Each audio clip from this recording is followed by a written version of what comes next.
تمہارے پاس اچھی بیوی ہے، 2 بچے ہیں، بینک میں ڈپازٹ بھی ہے، 2-4 مرلے کا پلاٹ بھی لے چکے ہو تم، اولاد بھی سیٹلڈ ہو چکی ہے، لیکن زندگی تو ابھی باقی ہے۔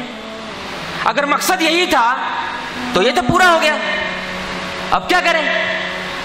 تو دماغ ایک ایسی چیز ہے، اللہ نے ایسی چیز بنائی ہے، جب تک اسے جواب نہیں ملتا وہ آپ کا پیچھا نہیں چھوڑتا، پریشان کرتا ہے آپ کو، ان کو جواب مل نہیں پاتا اور وہ خودکشی کر لیتے ہیں۔ آپ کو حیرت ہوگی یہ جان کے میرے پیارے بھائیوں اور دوستوں، کہا جاتا ہے کہ اگر آپ نے کسی قوم کا مستقبل دیکھنا ہے، ابھی حال میں بیٹھے بیٹھے ان کا مستقبل دیکھنا ہے، آپ کو زیادہ تجزیے کرنے کی، تجربے کی ضرورت نہیں ہے۔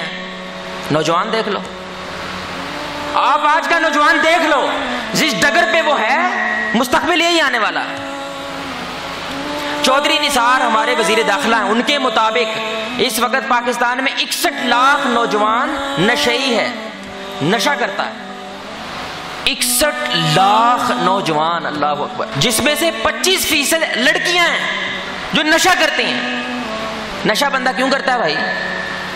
جب اس کو جواب نہیں ملتے، زندگی کی مصیبتوں کا حل نہیں ملتا، وہ نشہ کرنے لگتا، اس کو لگتا ہے شاید نشہ کر کے میں ہائی ہو جاؤں گا، دماغ میرا کسی اور طرف چلا جائے گا تو دماغ میرے سے یہ بار بار سوال نہیں پوچھے گا کہ اس مصیبت کا حل کیا ہے، وہ نشہ کرنے لگ جاتے ہیں۔ 61 لاکھ نوجوانوں کی بات کر رہا ہوں، غربت کی وجہ سے وہ نشہ نہیں کرتے، یونیورسٹی کالج والے لوگ ہیں، یونیورسٹیز اور کالجز میں پڑھنے والے لڑکے لڑکیاں نشہ کرتے ہیں۔ میرے پیارے بھائیوں، یہ کوئی چھوٹی بات نہیں، یہ ہمارے آنے والا کل ہے، کل کیا ہوگا آج کے نوجوان کو دیکھ لیں۔